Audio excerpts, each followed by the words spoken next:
Now, Count on 2, live and local in the Low Country. This is News 2 at 6. Americans across the country celebrating Dr. Martin Luther King Jr., what the Reverend means to people here in the Low Country. And a winter blast here in the Low Country as winter storms roll throughout parts of the East Coast. What you need to know as temperatures continue dropping. Good evening, everyone, and thank you for joining us on this Martin Luther King Jr. Day. I'm Carolyn Murray. And I'm Brendan Clark. Yes, cold day here in the Low Country. We want to go straight to the Low Country's chief meteorologist, Rob Fowler, for the latest on that. Rob, certainly chilly this morning in downtown Charleston for that parade. You just heard Rob, going to get pretty cold again tonight. Always a good idea to make sure your home is warm and stays that way. News 2's Natalie Price went around the Low Country, asked for some tips on how to stay warm during these frigid temperatures. Natalie, pretty simple things you can do to stay warm in these cold temperatures. Hey Brendan, yeah, that's right. Pretty simple things all around, and it's really a lot of what you've heard before. I spoke to some experts here at True Value in Mount Pleasant to find out about some of those things that you can do to help keep your home warm. Of course, one of those things is by using a space heater, but you do want to be careful when you use them. There are actually a couple of different types of space heaters that are made for both indoors and outdoors. So when you're choosing one to use, make sure it's for the right area and make sure you're setting it up safely. You want a circle of at least 3 feet around it to lessen the chance of anything catching on fire, and keep an eye on pets or small kids around it. In case a fire does start, make sure you have a fire extinguisher handy and a plan to escape. And don't forget to change the batteries in your smoke detectors regularly. You also might want a carbon monoxide detector. That'll detect a problem that you can't detect before it's too late. And one of the dangers of cold weather comes from your pipes. Burst pipes can make a huge mess, and it can be an expensive repair. So when it drops to around freezing or below, make sure to leave your faucets dripping. Insulation is always a big concern for people. There's not too much that you can do for insulation of windows, say like that. You can always pick up products to kind of foam seal around them, seal up cracks, doors, anything like that. The better you seal it, the more heat will stay in and the more cold will stay out. That's the real gist of it. So like you just heard, a lot of homes will have little cracks in the doors and windows. Those can allow a lot of heat to escape and a lot of cold to get in, so make sure you're covering them, or like you said, you can get a foam insulator that is only temporary, but it will work for a couple of cold nights like this. In Mount Pleasant, Natalie Price, Count on 2. There are a few warming centers open in the Low Country. In Somerville, Ridge Baptist Church will open their doors at 7 tonight until 7 in the morning. In North Charleston, the Aldersgate Warming Center will also be open for those needing to escape these cold temperatures. Also open from 7 p.m. until 7 a.m. There was a celebratory atmosphere during the annual Martin Luther King Jr. Day parade in the streets of downtown Charleston. News 2's Raymond was there for the parade and talked to people about what Dr. King Day means to them.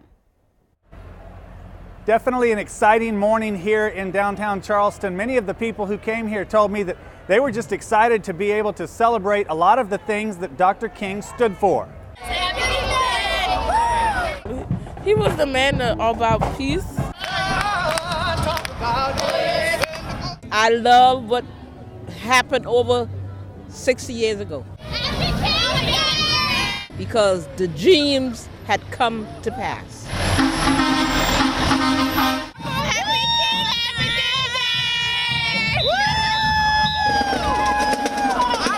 Make me feel happy and make me feel that we're going on. We're not going back. King Day. Happy King Day. MLK all the way. He preached love and acceptance and understanding. My son has autism, and so we are big proponents of just making sure that everybody loves each other unconditionally and accepts people for who we are. Happy King Day, everybody. Because of his love for everyone, not just black, not just white. He had love in his heart for everybody. And we all should have love in our heart towards one another. God bless. God, you and me, brothers, and his friends. MLK all the way. Happy King Day. Yes, I thank the Lord that we see Dr. Martin Luther King bring us this far, and God praise and keep on going, for come forward and don't go back, and on the grace of the Lord, and thank you, Jesus, for that. So a great time had by everyone who showed up here for the annual Martin Luther King Day Parade in Charleston. In downtown Charleston, I'm Raymond Owens. Count on 2. And Dr. Martin Luther King Jr. celebrations were going on across the state. In Columbia, thousands gathered to honor his life and work, including special guests such as Senators Cory Booker and Bernie Sanders. State House correspondent George Godfrey has more. The theme of this year's Martin Luther King Day celebration was education first, illuminating the path to change. It's been 50 years since the assassination of Dr. Martin Luther King Jr., but King's message is one that still and will always resonate regardless of age. We wouldn't be able to go to school and do the things that we do if it weren't for Dr. King. And I think that's really what people need to retain from this, that Dr. King was a very influential person.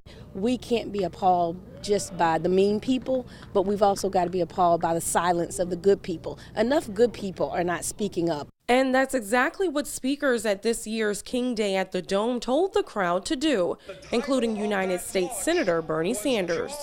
In a country which spends $700 billion a year on the military, which gives $1 trillion in tax breaks to the top 1% and large corporations, it is not a radical idea to say that we're going to make public colleges and universities tuition free. Are we dissatisfied? United States Senator Cory Booker, also in attendance, inspired the State House crowd to turn dissatisfaction into action. That we live in a nation that signs all the money it needs for tax breaks and for military expeditions, but can't even pay a public school teacher a living wage. We're dissatisfied.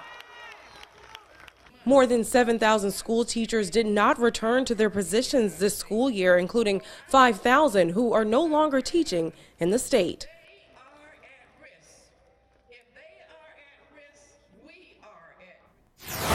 That was Georgia Godfrey reporting.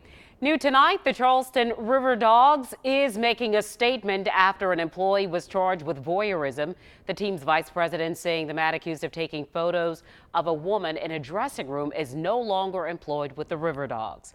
News 2 Sophia Arizosa has details on the alleged incident and the suspect's arrest. Tonight, Michael D'Antonio is out on bond, accused of secretly taking photos of 2 women in the dressing room of a Mount Pleasant store. We spoke to the victims, who say they feel violated and want justice. According to police reports, a woman was trying clothes on at Uptown Cheapskate